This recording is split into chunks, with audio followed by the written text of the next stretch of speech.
adik-adik, apa kabar? Ketemu lagi dengan Kak Mantili yang akan mengajari pelajaran bahasa Indonesia. Nah, kali ini kita akan bahas mengenai pemakaian tanda baca seru. Untuk minggu yang lalu ya, kita sudah bahas tanda titik, tanda koma, tanda petik. Nah, sekarang kita akan bahas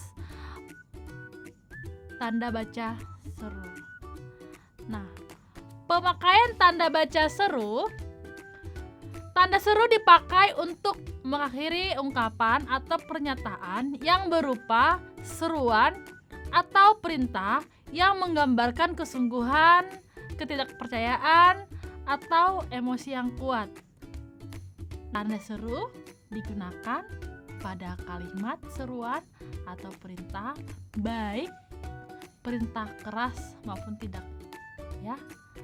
Nah, contohnya, tolong tutup jendela itu.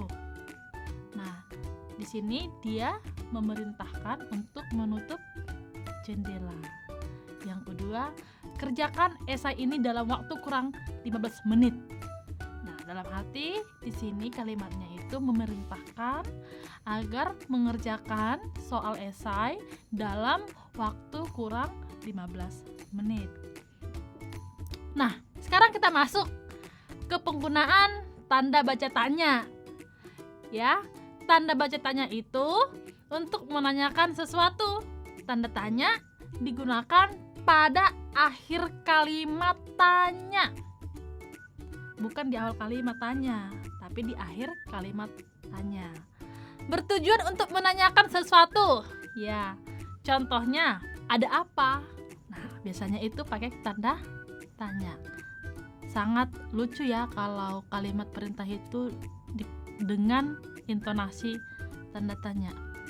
Ya, jadi kalau tanda tanya itu harus kita pakai tanda tanya, bukan tanda seru. Nah, lalu tanda tanya tidak dipakai dalam kalimat tanya yang berubah menjadi penjelas, seperti dia masih tidak tahu mengapa gurunya memberikan nilai yang jelek kepadanya. Nah, di sini dikatakan bahwa tanda tanya tidak digunakan dalam kalimat tanya yang berubah menjadi penjelas. Nah, lalu contoh kalimat tanya itu, sejak kapan mereka pergi ke Semarang? Nah, itu salah satu dari contoh kalimat tanda tanya. Kali ini kita akan bahas juga mengenai tanda baca hubung. Tanda baca hubung dipakai untuk menyambung unsur kata ulang. Contohnya, anak-anak, anak, tanda hubung anak. Lalu contoh kalimat yang kedua, berulang-ulang. Nah, apalagi ya kira-kira contohnya? Nah, kemerah-merahan, yaitu ada pengulangan kata. Nah, di dalam pengulangan kata itu dipakai tanda hubung. Nah, lalu ada lagi kalimatnya, mengorek-ngorek. Nah, mengorek kalimat pertama, lalu buat tanda hubung. Kalimat yang kedua, ngorek. Kalau dibaca, mengorek-ngorek.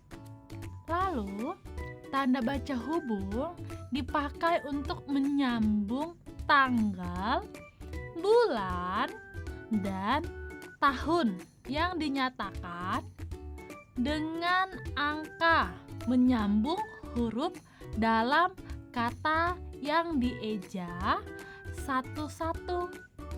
Nah, misalnya angka 11, contohnya menulis tanggal dan bulan. Tanggal 11, tanda hubungnya garis, lalu bulan 11, tanda hubung lagi dibuat 2013. Jadi antara penulisan angka tanggal, bulan, dan tahun dipakai tanda penghubung. Nah, lalu tanda hubung atau tanda penghubung dipakai juga dalam menyambungkan huruf dalam kata yang dieja satu-satu. Contohnya kalau kita mau buat kalimat panitia. Nah, kalau kita eja, kita buat per hurufnya garis hubung. P garis A garis N garis lagi I garis lagi T garis lagi I garis lagi A. Nah, biasanya ini dipakai untuk anak yang belajar membaca. Ini dipakai adik-adik ya, kalau di TK. Nah, di TK itu biasanya dipakai kata-kata yang dalam bentuk terpisah dia. Setiap huruf itu dipakai tanda hubung. Tanda hubung juga dapat dipakai untuk memperjelas hubungan bagian kata dan ungkapan. Misalnya nih, tanda hubung, tanda garis ya, penghubung, evolusi, berevolusi. Nah, lalu kalimat yang kedua, 3 garis 10 garis 7 ribuan. Nah, dalam arti 37 kali 1000. Nah, lalu contoh selanjutnya, mesin hitung garis miring tangan. Nah, lalu lagi ada kalimat contoh kalimatnya, biasanya orang kalau menulis mengukur itu lalu dibuat garis lagi, garis hubung ukur, mengukur. Nah, coba kamu bandingkan dengan tanda hubung yang pertama yang tadi Miss katakan dengan kalimat ini. Coba kamu bandingkan. Nah, ada nggak perbedaan dari makna kalau kita buat tanda hubungnya?